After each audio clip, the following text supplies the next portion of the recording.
Assalamualaikum warahmatullahi wabarakatuh. Kembali lagi bersama saya Ratu Kamelia Nafsi dari Fakultas Dakwah Prodi Komunikasi dan Penyiaran Islam Universitas PTIQ Jakarta.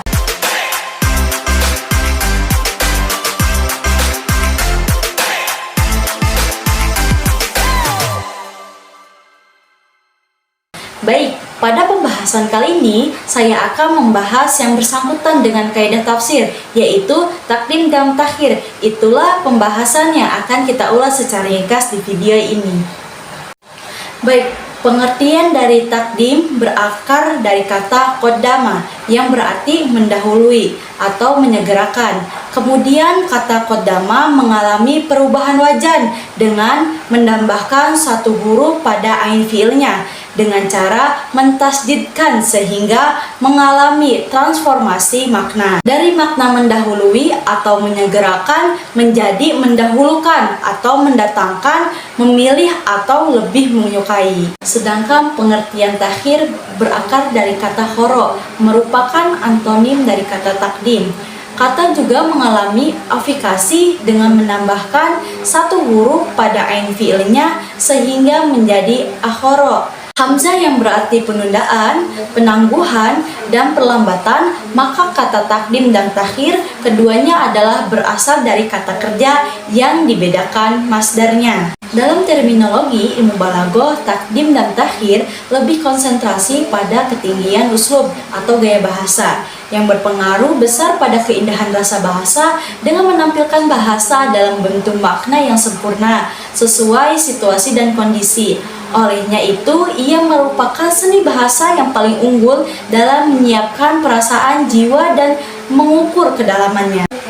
Takdim dan takhir yang dimaksud dalam kaidah ini adalah mendahulukan atau mengakhirkan satu lafaz atau ayat satu dari satu lafaz atau yang lainnya, atau memposisikan satu lafaz sebelum posisinya yang asli atau sesudahnya untuk memperlihatkan kekhususannya, keutamaan, dan urgensi dari lafaz tersebut.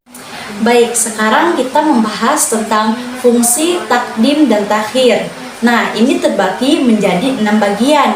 Nah, yang pertama adalah menghindari kesalahpahaman. Bismillahirrahmanirrahim. Wa qala rajulun mu'minun man ali fir'auna yaktumu imanahu. Yang artinya adalah berkata seorang mukmin dari keluarga Fir'aun yang menyembunyikan imannya. Quran Surat Ghafir ayat 28. Seandainya kalimat ali fir'auna atau keluarga Fir'aun diletakkan sebelum yaktumu imanahu, menyembunyikan iman, maka mungkin ada orang yang memahami ayat itu dalam arti yang bersangkutan menyembunyikan imannya dari keluarga Fir'aun saja. Sedangkan apa yang dimaksud di sini adalah menyembunyikannya dari siapapun itu. Yang kedua adalah memberi makna penghususan. Contohnya adalah iyyaka na'budu wa iyyaka nasta'in.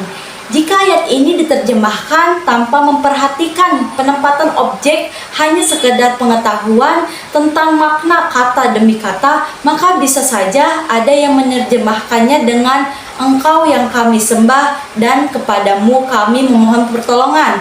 Tetapi menyadari sebab didahulukannya objek pada ayat itu sebagai mengandung makna penghususan, maka dia akan menerjemahkannya dengan hanya kepadamu kami beribadah dan hanya kepadamu kami memohon pertolongan. Yakin bukan kepada selain engkau ya Allah. Yang ketiga adalah menunjukkan betapa pentingnya yang didahulukan, seperti ucapan Nabi Musa alaihissalam yang direkam Al-Quran ketika menghadapi kaumnya yang meminta agar dibuatkan pulau berhala untuk disembah sebagai Tuhan. Nabi Musa berucap yang artinya, dia Musa berkata kepada kaumnya, apakah aku mencarikan untukmu Tuhan selain Allah? Padahal dialah yang telah melebihkan kamu saat segala umat pada masa itu. Quran Surat Al-A'raf ayat 140. Keempat adalah penekanan, seperti firman-Nya dalam Quran Surat Al-Maidah ayat 106 yang bermaksud dengan menekankan tentang siapa pelaku. Apakah engkau mengatakan kepada orang-orang jadikanlah? Yang kelima ialah mengandung rasa takut. Wa idal jahimu su'irat apabila neraka jahim dinyalakan, atau sebaliknya untuk mengandung kerinduan seperti lanjutan ayat sebelumnya, wa idal jannatu uzlifat, dan apabila surga didekatkan. Quran Surat At-Takwir ayat 12 dan ayat 13. Mungkin itu saja yang dapat saya sampaikan, kurang lebihnya mohon maaf. Wallahu muwaffiq ila aqwamit thoriq. Wassalamualaikum warahmatullahi wabarakatuh.